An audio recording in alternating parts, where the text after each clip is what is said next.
Ito ang gagawin ko na Panasonic to the refrigerator. So nasa baba yung kanyang freezer. Ito yung freezer, diyan yung kanyang fridge sa taas. Nasa ang problem nito, nawala ang lamig sa fridge. Pero yung freezer niya, malamig pa. Yan, so hindi gumagana defrosting system nito or mahina yung prayer niya. So check ko siya ngayon.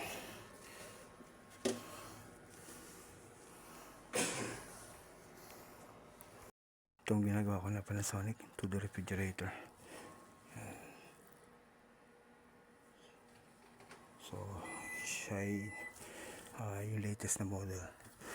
So nasa baba yung kanyang freezer.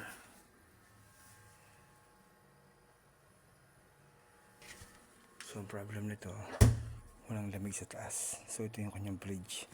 So yung mga usual na rep nasa baba, yung kanyang fridge o yung palamigin ng mga gulay at saka ng mga ibang pagkain. Tapos nasa taas yung freezer. Tapos ito naman, nasa baba yung freezer niya. So yan, daming kailangan baklasin. So ito, sirain ko niyang blower pan.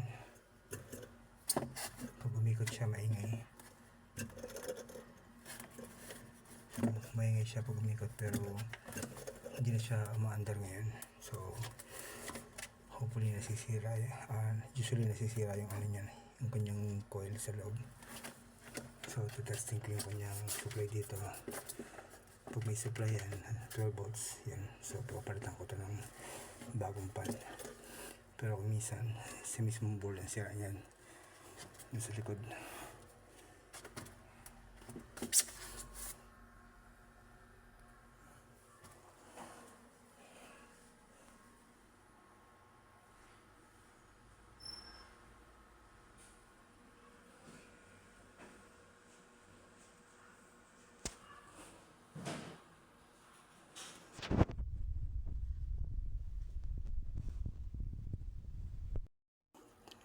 Ito yung defective na blower motor.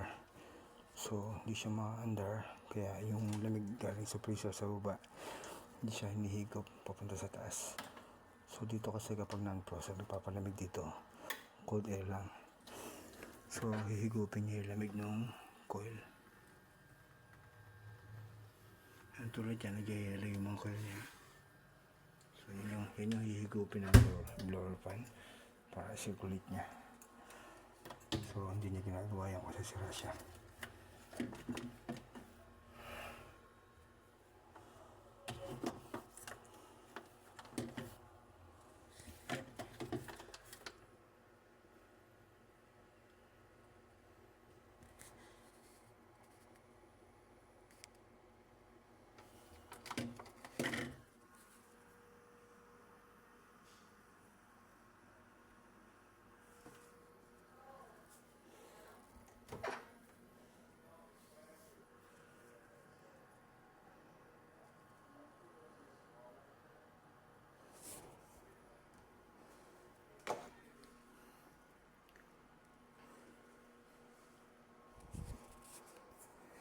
Daming kailangan baklasin.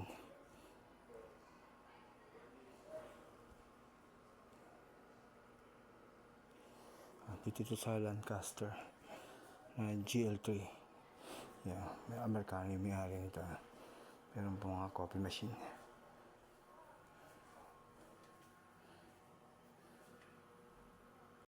So ito, umandar na yung kanyang blower fan. Yan. So ito yung humihigop ng lamig yan sa baba. So sa baba kasi yung kanyang freezer. Yan. So hihigupin ng blower fan yung lamig niya papunta rito sa fridge para lamig yung mga pagkain dito. At the same time, para makonsentrate din yung lamig sa baba, para mag-yelo yung mga tubig doon, tsaka yung mga meat. Yan, so okay na, umandar na ito.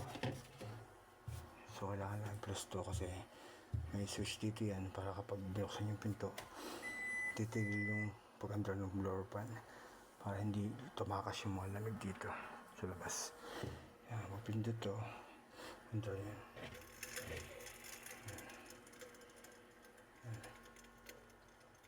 So mamatay siya pag binitawan. So, pindot ko lang. Pindot.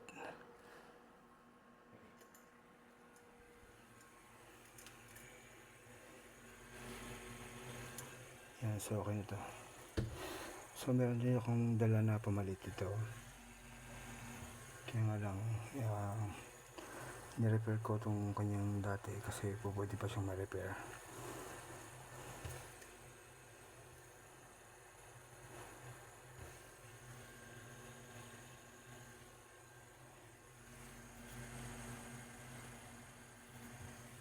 Yan, so binubuksan yung loob niyan, then nare-repair yung loob niyan kapag marunong ka mag-repair.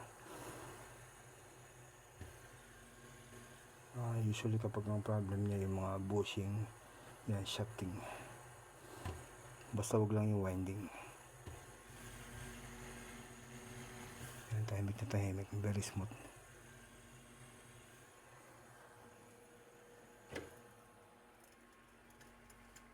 Yan, so binitawan ko yung switch, tigil na rin siya. Yan, so okay na to. Yan naman lang dyan yung 3 months warranty. Yung warranty yan. Ito kasi malaking blower fan to. Malaki siya. Hindi siya katulad ng mga usual ng mga rep na conventional.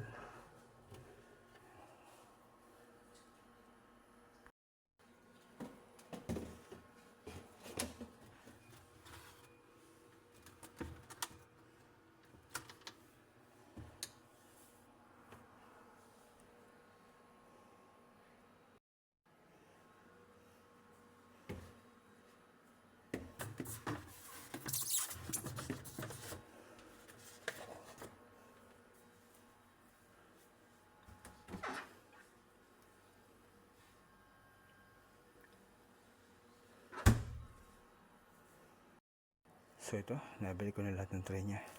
Ang daming kailangan baklasin. Ang kanyang sira ay yung blower fan. So kaya hindi niya nahihigop yung lamig. Itong pressure coil. So yan yung pressure coil niya. So hindi nahihigop ng blower fan yung lamig niyan. Kaya walang lamig dito sa taas. So dyan kasi manggagaling yan. Nandito lang mag-circulate yung hangin dito para mag-process yung mga pagkain dito sa freezer niya. So ito yung latest model ng Panasonic. Sasaba yung kanyang freezer. So okay na. Maandar na yung kanyang blower fan. Kaya nawala yung lamig sa taas.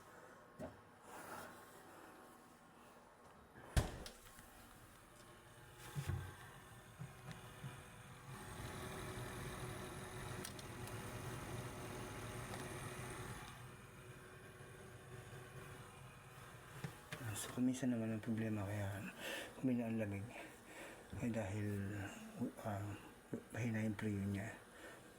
So yan, sa likod naman ako maghihinang nun. Maghihinang ng access valve para makagana siya ng preyon. Then kapag nakita yung leak, yan, tsaka i-repair yung leak. So dito okay naman yung kanyang preyon. Kasi maganda yung lamig ng kanyang coils. Ganda ng rep na to. Ulit lang ang kanyang evaporator fan. Yan, so okay na yan. So kanina walang hangin dun. So ngayon meron na. Okay na. Dito ito sa Lancaster GL3. Yan, Amerikano may-ari nito. Kaya ganda ng bahay. Meron po silang coffee machine. Espresso.